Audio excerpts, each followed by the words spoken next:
एक बार की बात है, बुद्ध उपदेश दे रहे थे। उपदेश पूरा होने के बाद सब लोग जाने लगे। तभी बुद्ध ने देखा एक व्यक्ति कोने में बैठा हुआ है। बुद्ध उसके पास गए और कहा कि क्या हुआ, आप दुखी क्यों हो? व्यक्ति ने कहा, आप बहुत अच्छा उपदेश देते हो जिसे सुन लोगों का मन शांत हो जाता है, लेकिन मेरा मन अभी भी बेचैन है, शांत नहीं हुआ। बुद्ध मुस्कुराए और बोले, इस दुनिया में किसी के मन को शांति नहीं है। कुछ लोग सोचते हैं कि उन्हें शांति मिल गई है। वह भूल जाते हैं कि जो शांति आज उन्हें मिली है कल उनसे छीन ली जाएगी और फिर वो अशांत हो जाएंगे। और कुछ लोग जिनके पास शांति है वह आगे का सोच सोच कर अशांत हो जाते हैं कि ये शांति चली जाएगी। तुम किस बात से अशांत हो? व्यक्ति ने कहा, हे बुद्ध, मुझे एक गंभीर रोग है। वैद्य ने कहा है कि मेरे पास केवल 7 महीने हैं, जिसमें से 3 महीने खत्म हो चुके हैं। मेरे बाद मेरे माता पिता, बीवी बच्चों का क्या होगा? ये बात मुझे शांत नहीं रहने देती। बुद्ध ने कहा, क्या तुम इसी बात से परेशान हो? व्यक्ति ने कहा, नहीं, सच तो ये है कि मैं अभी मरना नहीं चाहता। मेरे अंदर मौत का डर बैठ गया है। बुद्ध ने कहा, मरना तो एक न एक दिन सबको ही है, ये बात सब जानते हैं। मृत्यु तो कोई नहीं चाहता। बहुतों को तो ये भी नहीं पता कि उनकी मृत्यु कब होगी। तुम्हें तो उसका पता भी है, और ठीक से तुम भी अभी नहीं जानते कि तुम्हारी मृत्यु कब होगी। क्या तुम्हें पता है कि तुम कल का सूरज देख पाओगे? व्यक्ति ने कहा, नहीं, मुझे नहीं मालूम। बुद्ध कहते हैं कि अगर तुम्हें तुम्हारी बीमारी के बारे में पता नहीं होता तो तुम अपना जीवन खुशी से जीते ना। तो अभी भी वही करो, आगे का मत सोचो।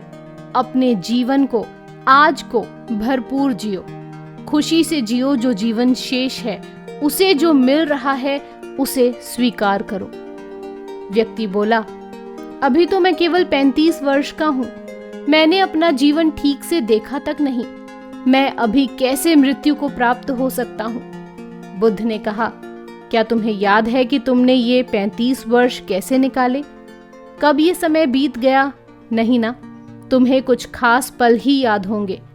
एक एक दिन तुम्हें भी मालूम नहीं होगा तुमने कैसे जिया, क्योंकि तुमने अपना जीवन होश पूर्वक कभी जिया ही नहीं।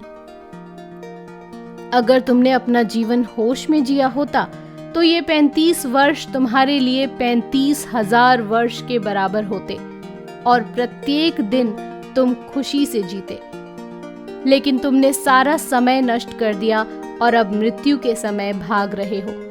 जीवन और मृत्यु दोनों ही उपहार हैं। व्यक्ति ने कहा, मैं आपकी बात नहीं समझ पा रहा। जीवन उपहार है ये समझ आता है, लेकिन मृत्यु भी उपहार है, ये कैसे हो सकता है? दोस्तों, कहानी अगर पसंद आ रही हो तो इस वीडियो को अभी लाइक करें, और आप इस कहानी के सार को समझ पा रहे हो तो नीचे दिए गए लाल रंग के सब्सक्राइब बटन को जरूर दबा दें, ताकि आप हमसे हमेशा के लिए जुड़ जाएं और आप हर रोज ऐसी ही कहानियों और कथाओं का आनंद ले सकें। आगे जब ये व्यक्ति और बुद्ध बात कर रहे थे तभी व्यक्ति के पिता वहां पहुंच गए और उनकी बातें सुनी। बुद्ध ने कहा, वास्तव में मृत्यु जागरण है। तुमने अपने जीवन के 35 साल जिए, लेकिन कभी भी जीवन के बारे में विचार नहीं किया। लेकिन मृत्यु की आहट से तुम जीवन के बारे में विचार करने लगे। मृत्यु का यही काम है, ये जीवन को जागरण की तरफ ले जाती है।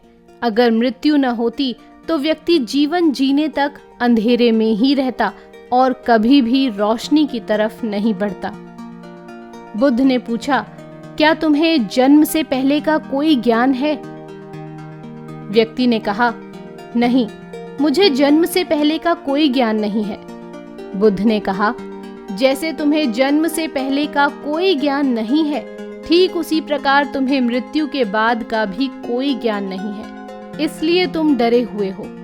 तुम अपने जीवन के शेष दिन को खुशी से जियो और ध्यान करो। जब तुम जीवन को समझ जाओगे तब तुम मृत्यु को भी समझ जाओगे। ये जो डर तुम्हारे अंदर मृत्यु का है ये भी निकल जाएगा। तब मृत्यु के उपहार को भी समझ पाओगे। बुद्ध की बातें सुन व्यक्ति के पिता ने कहा, आपकी बातें सही हैं, लेकिन आप मृत्यु को हमारे लिए उपहार बता रहे हैं। लेकिन वह हमारे लिए कैसे उपहार है? ये तो हमारे कुटुंब के लिए उपहार है। अगर ये हमसे छिन जाएगा तो ये हमारा उपहार भी हमसे छिन जाएगा। तब हम क्या करेंगे? बुद्ध ने पिता से पूछा, क्या तुम्हें कभी किसी ने कोई उपहार दिया है? पिता ने कहा, हाँ, मेरी बेटी ने मुझे दिया था। बुद्ध ने पूछा, अब वह कहाँ है? पिता ने कहा, वह गांव में आए एक बाढ़ के साथ बह गया और नष्ट हो गया। बुद्ध ने कहा, क्या इससे तुम्हारी बेटी के प्रति प्यार कम हो गया? पिता ने कहा, नहीं, वह क्षण मुझे आज भी याद है जब मेरी बेटी ने मुझे वह उपहार दिया था।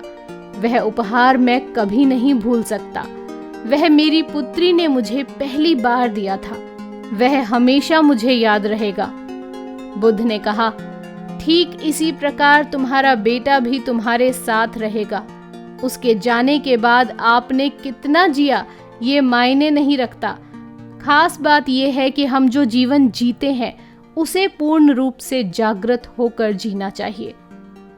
व्यक्ति ने कहा, आप सही कहते हैं, लेकिन मेरे बाद मेरे परिवार का क्या होगा? बुद्ध ने कहा, क्या तुम उनके लिए कुछ कर सकते हो? व्यक्ति ने कहा, शरीर से तो मैं अब कुछ नहीं कर सकता। बुद्ध ने कहा, फिर जब तुम कुछ कर ही नहीं सकते तो उस बारे में क्यों सोच रहे हो? जो समय है उसे जियो। इस दुनिया में कोई किसी के लिए कुछ नहीं करता। सबको खुद अपना जीवन जीना होता है। हमें बस ऐसा भ्रम होता है कि हम कुछ उनके लिए कर रहे हैं, लेकिन हम कुछ भी उनके लिए नहीं करते, खुद के लिए करते हैं। अगर आज तुम अपने परिवार के लिए जमीन जायदाद इकट्ठा कर रहे हो तो ये तुम उनके लिए नहीं, अपने लिए कर रहे हो। इसे करने से तुम्हारे अंदर आंतरिक शांति रहेगी, लेकिन तुम रहोगे इस भ्रम में कि तुमने उनके लिए किया है, लेकिन ये तुम खुद के लिए करते हो।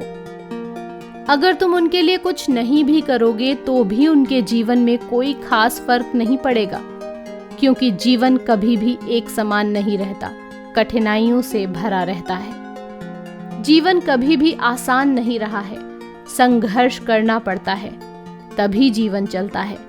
गरीब व्यक्ति से ज्यादा परेशान अमीर व्यक्ति होता है। इससे ये पता चलता है कि धन से तो जीवन को सुरक्षित नहीं किया जा सकता, लेकिन पूर्ण रूप से जागृत होकर जीवन को सुरक्षित किया जा सकता है। ऐसा करने से हम जीवन की सभी कठिनाइयों को समझ पाते हैं, जिंदगी और मौत को समझ पाते हैं और आसानी से जीवन जी सकते हैं। वह व्यक्ति बुद्ध की बातें सुन बोला, मैं आपकी बातें समझ गया हूँ और अब मुझ में से मृत्यु का भय भी खत्म हो गया है और अपना बचा हुआ जीवन खुशी से जीऊंगा।